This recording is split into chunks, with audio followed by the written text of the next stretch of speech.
Hey, listen to Wrestling Roundup on FreeFM, ArrowFM, and MPR. As always, I'm Grady, and live on Discord we got Josh. Hey, We have Night of Champions coming up this weekend, where the King of the Ring and Queen of the Ring tournament finals will be held. And let's talk about every match that is not those matches. First, on Raw, we got announced a singles match: Sami Zayn versus Karrion Kross. this shouldn't even be the match in the first place, but because Sammy should be in a different match. But I don't know what they're doing with Sammy right now. It seems like so easy that they could write for television for like 9 months if they gave him the King of the Ring win. What are they going to do? Like turn him to the dark side by having him lose here, and then him just realize like, if I really want this goal, if I want to be a world champion, I'm going to have to not be the happy-go-lucky guy. I'm going to have to do something dastardly. Mm-hmm. Yeah, I don't know, right? I think this match was probably put on the card to replace the Intercontinental title match that got pulled, and in a way, I think it's been rushed, the Zayn Cross stuff, but in the same way, it hasn't been, right? Because they have been building that, and they have been putting down the bricks and the foundation for months between these two. Um, I just, yeah, I don't know where they're headed. Obviously, both of us had our money behind Sami Zayn when it came to King of the Ring. Karrion Kross, he's been doing a lot of whispers backstage, but he hasn't actually been doing a whole hell of a lot storyline wise. Maybe this is the start of something here. I I don't know. Most likely, this is a throwaway 5-6 minute match just to go on the card to give you 6 matches. But Yeah, maybe we'll and see. probably ends with Sammy winning because of Sammy's background. We'll Hmm. say. Yeah, where the show is and all the other circumstances around it, yeah. We also got another match on Raw announced: a street fight, Rhea Ripley, Raquel Rodriguez. Well, I would say it'll be a fun fight, but I don't think that much will come out of it. Um, I think it'll be a much of a ado about nothing, and Raquel will end up winning because of Roxanne Perez. Yeah, obviously Liv And Morgan out with injury. It does appear as though Roxanne might take her spot, as we'd posited. yep. And then Rhea will need a partner at some point uh, to counteract that. Well, we do know Evolution is coming up. We know we know the NXT Women's Title match that will be at Evolution. I could definitely see Raquel Rodriguez and Roxanne Perez defending those women's tag team titles against Rhea Ripley and a partner. Could definitely be something that they try and do with this. So this is sort of, I guess, the launching pad into that match. But Rhea Ripley still can't get away from the Judgment Day. Nope.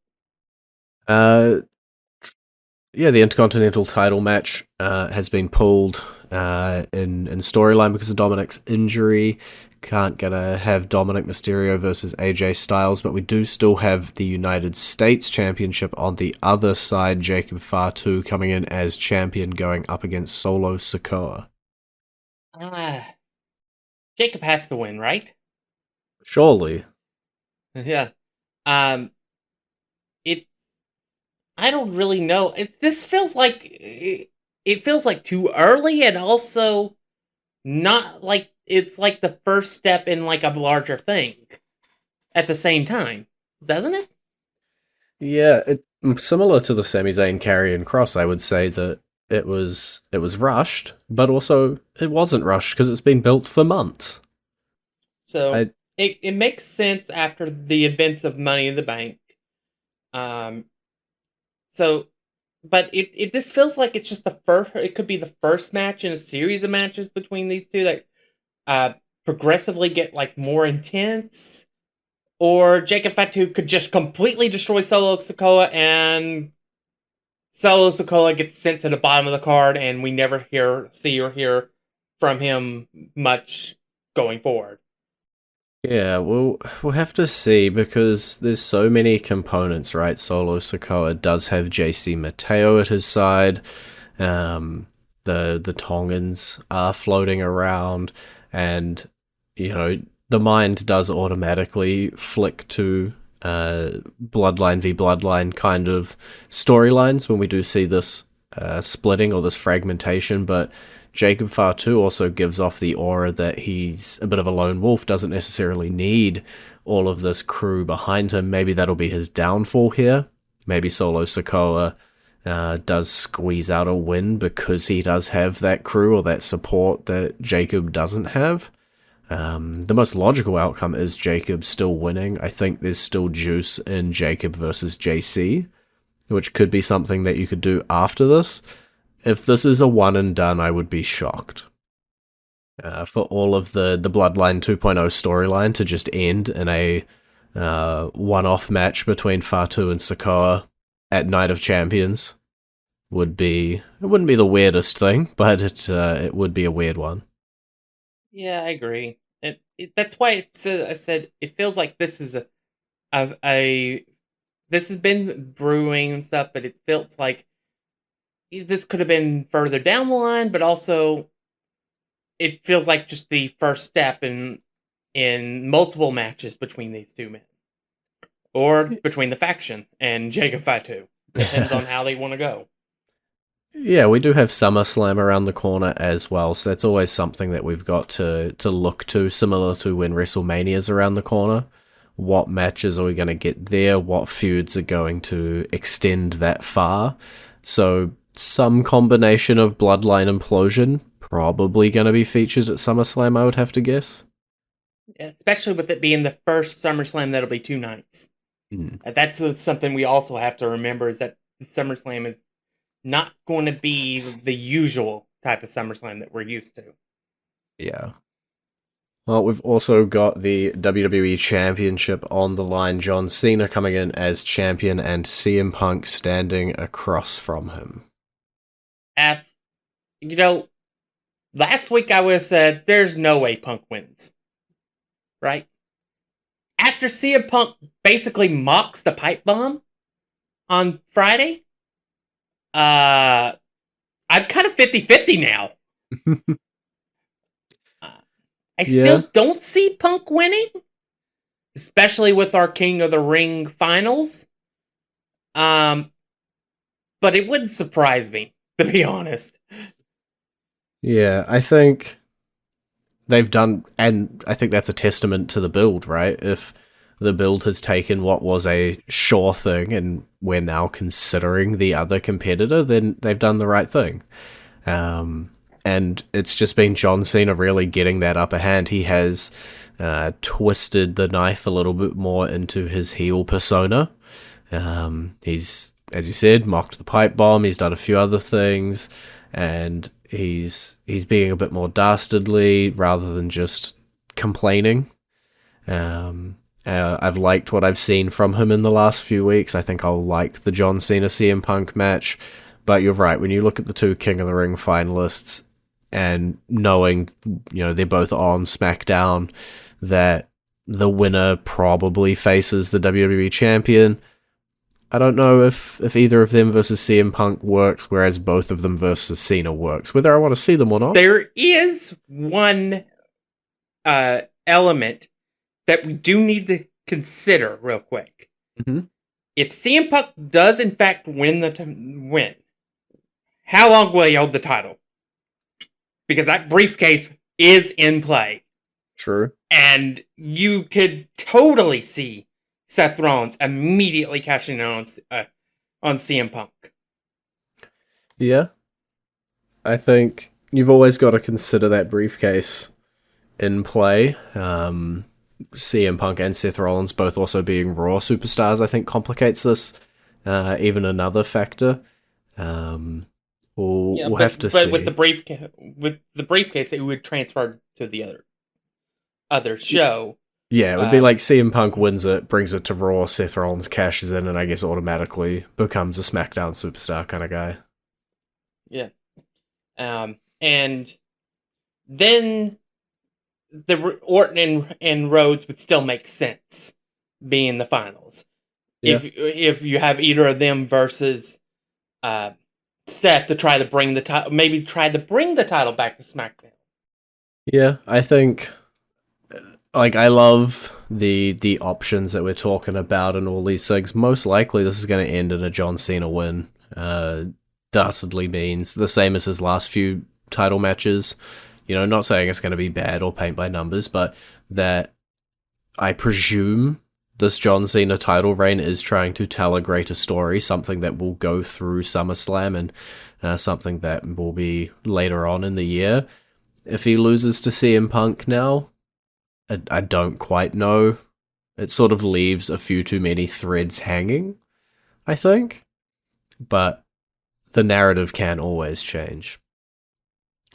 And let's talk about that King of the Ring tournament final. So, looking at the men's side, Sami Zayn defeats Penta, Dominic Mysterio, and Braun Breaker. Randy Orton defeats LA Knight, Carmelo Hayes, and Aleister Black, while Cody Rhodes defeats Andrade, Damian Priest, Shinsuke Nakamura, and then Jey Uso defeats Bronson Reed, Rusev, and Sheamus.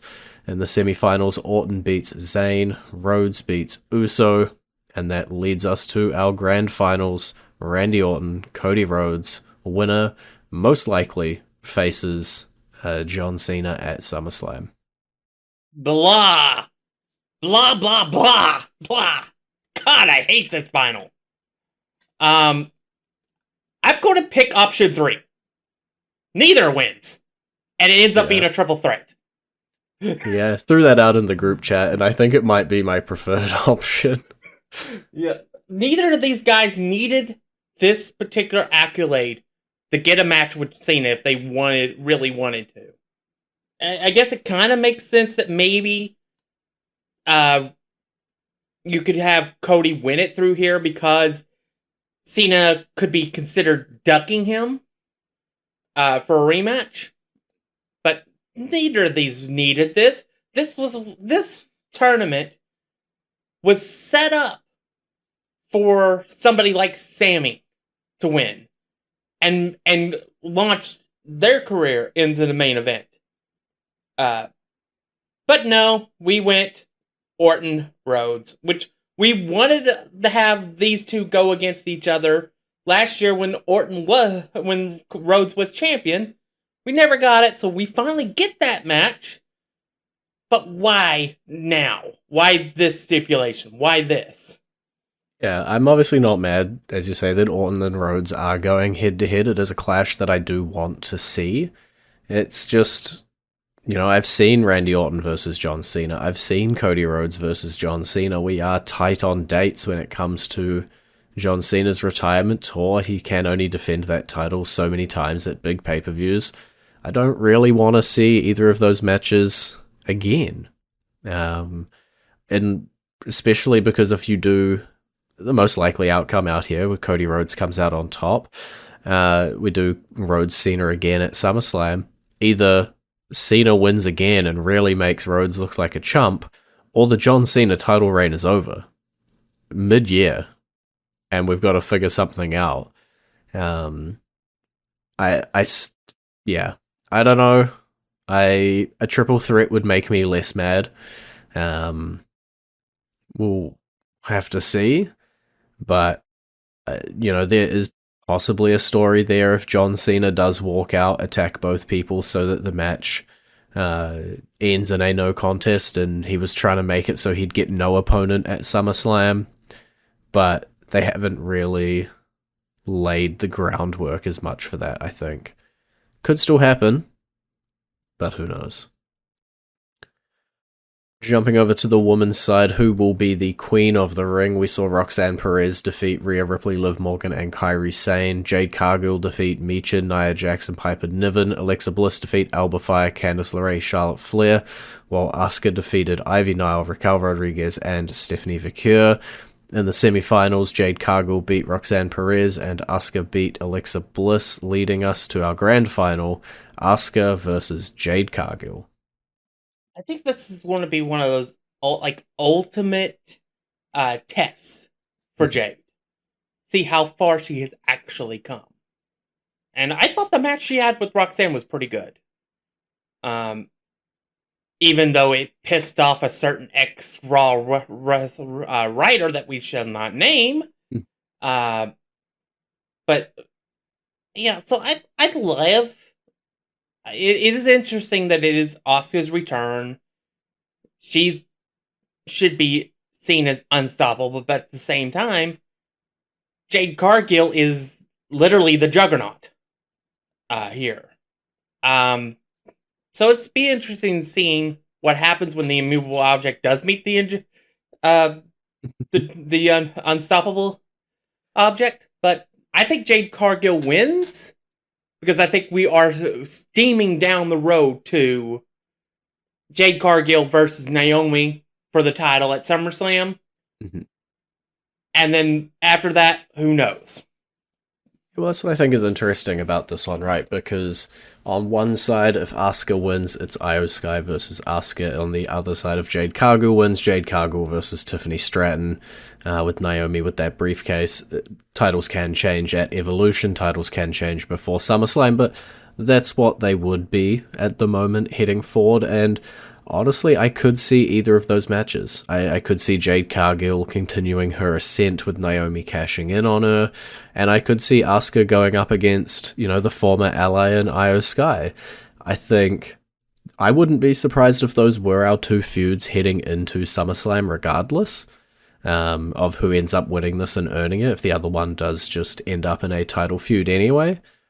So I could see this one going either way. I do think that those are probably the most likely feuds for those championships.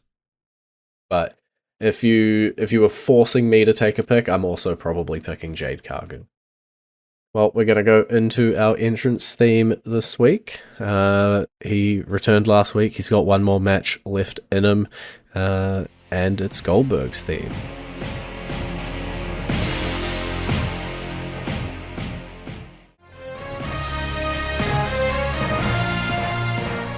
And you're back to Wrestling Roundup on FreeFM, ArrowFM, and MP. I'm Grady, he's Josh. Outside of the build for Night of Champions, there's still been, a whole bunch going on Raw and SmackDown. I want to talk about Ron Killings.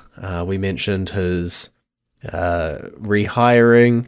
He obviously factored into the John Cena stuff, and now he's attacking pretty deadly. He's attacking some other people. It's he's definitely showing a different side to him. Yeah, this is definitely not the same. Uh, as he said, our truth is dead. Mhm.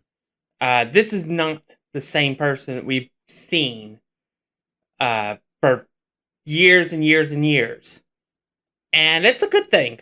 It's different. This may be the element that gets truth to, or killings in this case, to a world championship run in WWE. He definitely has something left in the tank. Yeah, I don't know what that ceiling is. I think we talked about it when he first came back because he obviously wasn't going to be in creative plans, right? And then plans change, and we are where we are. What do I see him doing? At the moment, it seems to be that he's, taken out some tag teams, some sort of mid card people. Aleister Black seems not super happy with him, so maybe he's going to end up slotting himself around that Aleister Black Andrade mid card, upper mid card kind of zone, which isn't really going to net a championship because that's busy being stuck in the bloodline storyline that's going on. But we'll see what happens. We've also got, not me scrolling around, what is happening with Charlotte Flair? What sort of character development is happening here? She obviously picked up her win on SmackDown. Alexa Bliss, who outdid her, I guess, in the opening match of the Queen of the Ring, saves her. Flair's just sort of walking off. Is this our storyline? Charlotte Flair, Alexa Bliss. Is that what we're pulling off here? Honestly, I have no idea. Charlotte has been wonky and off ever since WrestleMania. Um, she loses a match, but is it involved in the uh, outcome and just walks off? Doesn't seem to have any care about that outcome. Uh, then and now she just inserts herself with Alexa Bliss. I don't know. I really don't know at this point. Yeah, I don't know, because we talked about how we don't really know what was going to happen with Alexa Bliss either, especially coming out of like Money in the Bank. What are we going to do with her? And they don't really know what's happening with either of them.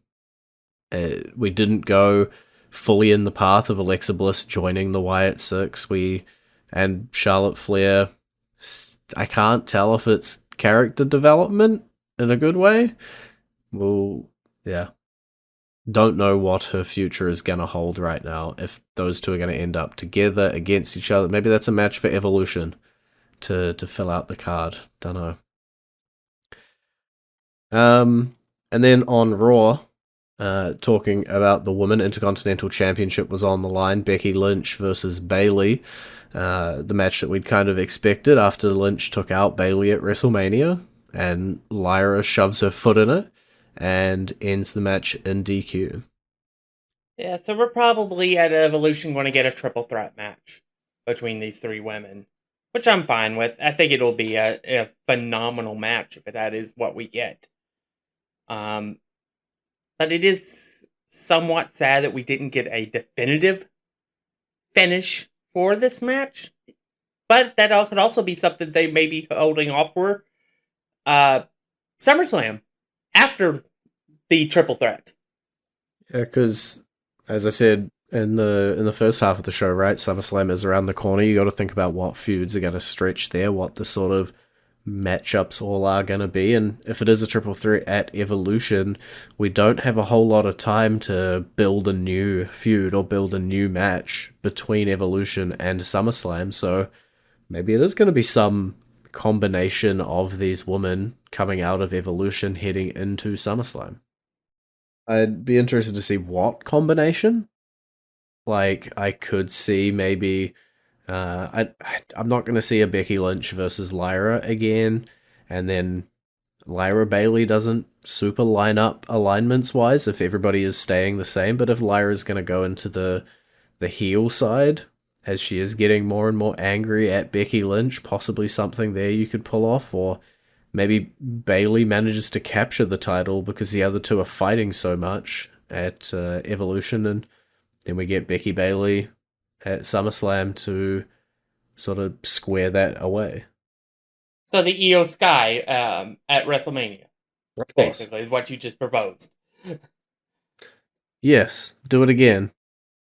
I think there's a lot of options here, all with telling the same story. I mentioned Evolution in the one match that we do know what we're gonna get. It was the most obvious outcome out of that tournament. Jordan Grace did pick up the win and is going to be heading into a NXT Women's Title match at Evolution. Yeah, that's probably also going to be the moment when Jordan Grace wins the title. Uh, I'm not sure that I see much of a world where she doesn't. If she doesn't win it, she has to come to the main roster immediately Mm-hmm. afterwards. Because I don't see any point for her being in NXT after it. Otherwise. Yeah, it kind of does have to be championship or main roster, as you say. She's the most star powered down there because she did come in with that established career coming over from TNA, where she was already featured on WWE television, so it wasn't as much of a culture shock of just randomly showing up and you got to introduce us to her.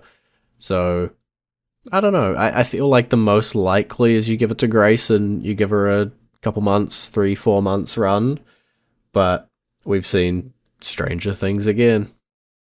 Well, that is all the time there is this week. It's been great talking to you. Bye, B. You can visit our Facebook page, facebook.com/wrestling R&D up, or our Twitter page, twitter.com/wrestling R&D up, or our YouTube page, youtube.com/wrestling RND up. And we will catch you next week with the results from Night of Champions.